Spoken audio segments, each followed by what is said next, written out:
Officials at the World Health Organization have egg all over their faces as their planned pandemic treaty has officially collapsed. We're to see the latest on the imploding worldwide treaty and precisely why the days of the WHO look like they are finally coming to an end.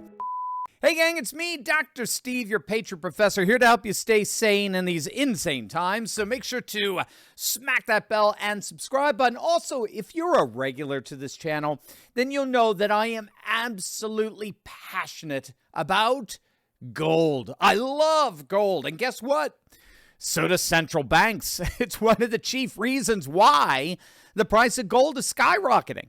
Do your own research. You'll quickly find out that central banks around the world have started to gobble up gold. That's why the price of gold is expected to continue to climb, because when all is said and done, more and more nations are turning back to the timeless value of gold and silver. So that's why we have as one of our wonderful friends and sponsors, the amazing company Goldco, because they're patriots just like us who want to help you and guide you into how to get into precious metals completely tax-free and penalty-free. They're really amazing, and I simply could not possibly recommend a company more. In fact, if you click on that link below right now, you can get your very own absolutely free gold and silver kits, an amazing free resource that shows you step-by-step how to get into precious metals, even if your money's still in a retirement account like an IRA or a 401k. And just to show you how awesome the Patriots at Goldco are, the best part is you may actually already qualify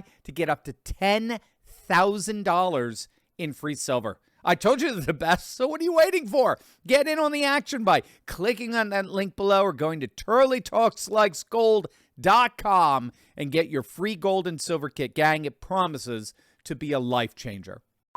We've got an amazing development with regard to the World Health Organization's planned pandemic treaty. Now, we've been covering this treaty for the last several weeks. If you've been following along with us, then you'll know it's being called the World Pandemic Agreement. Okay, it's the latest initiative that's coming out of the World Health Organization, or the WHO, and it's being touted by the officials pushing it as an effort to draw up rules around who does what in the event of another worldwide pandemic.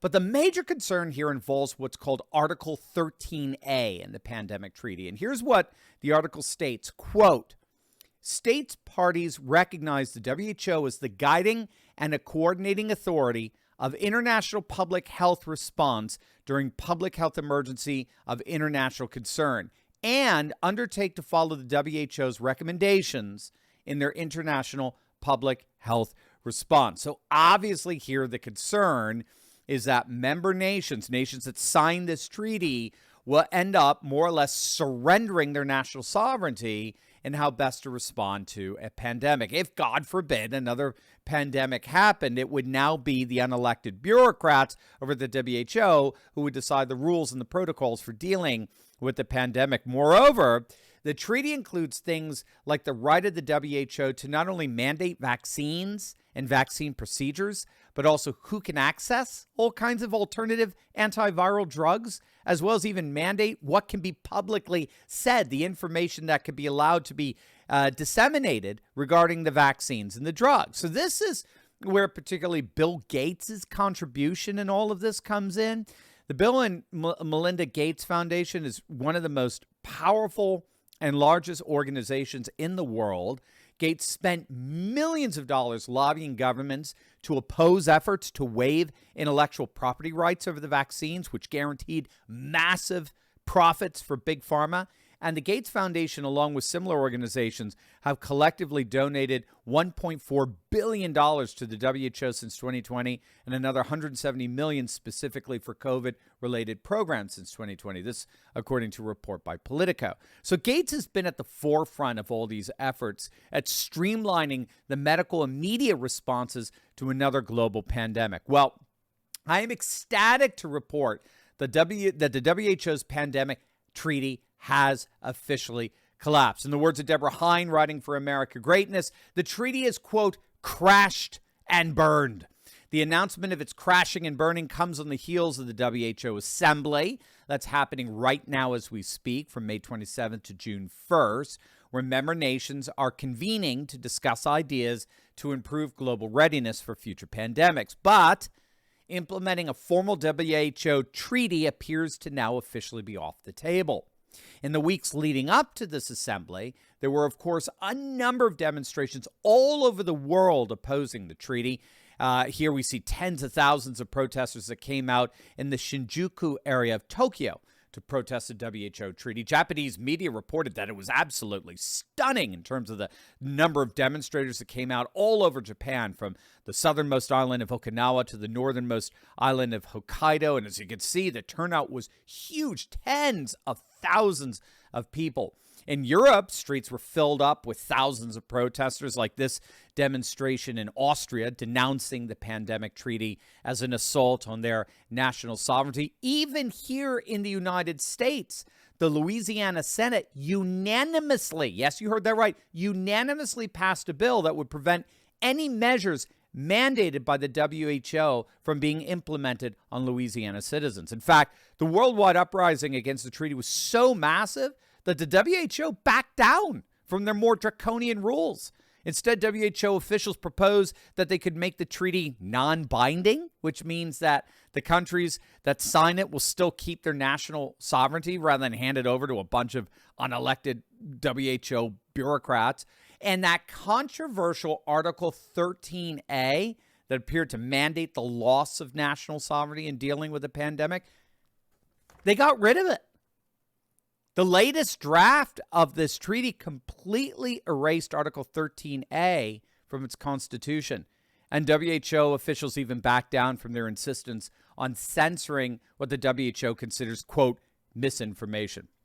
But as you found out, as things stand, none of those concessions were able to save an already imploding treaty. According to the AP, member states ran into a number of disagreements about implementing the treaty requirements, and after 2.5 years of negotiations, WHO officials are openly admitting that the treaty has basically failed, as it should have.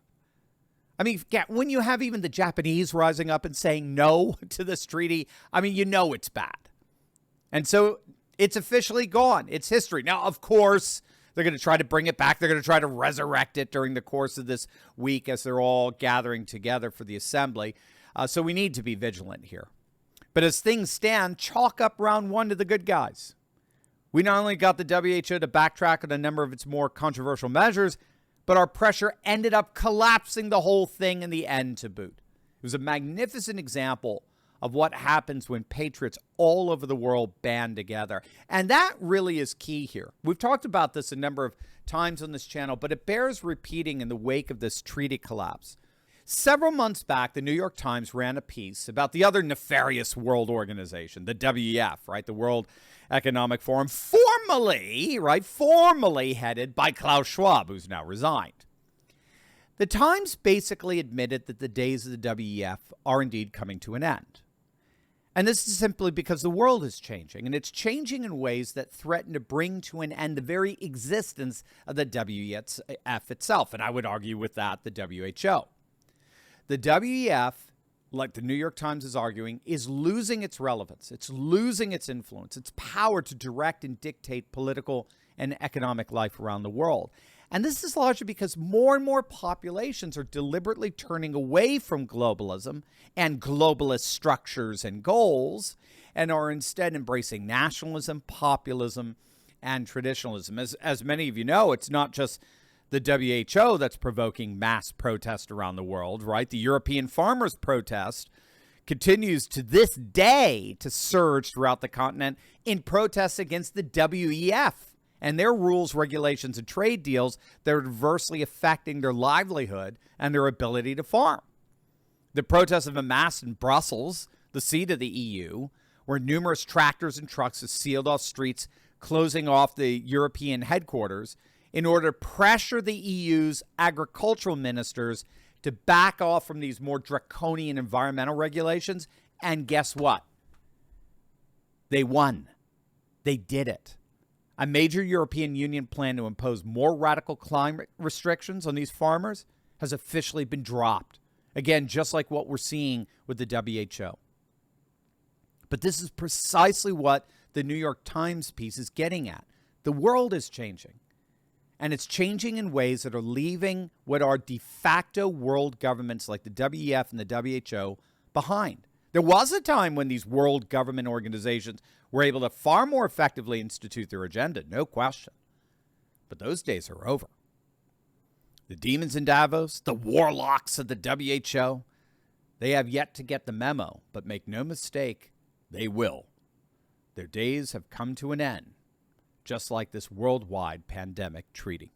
Here's your opportunity to tell big tech tyrants where they can stick it. Click on that link below and download our brand new cancel-proof Turley Talks app, and you can sign our special declaration of restoration. That's our petition to big tech that declares a new day is dawned. They are no longer in control, and we are taking our nation back. We've already got over 1,000 signatures of courageous patriots, and yours is next. Click on that link below or go to fight.turleytalks.com right now.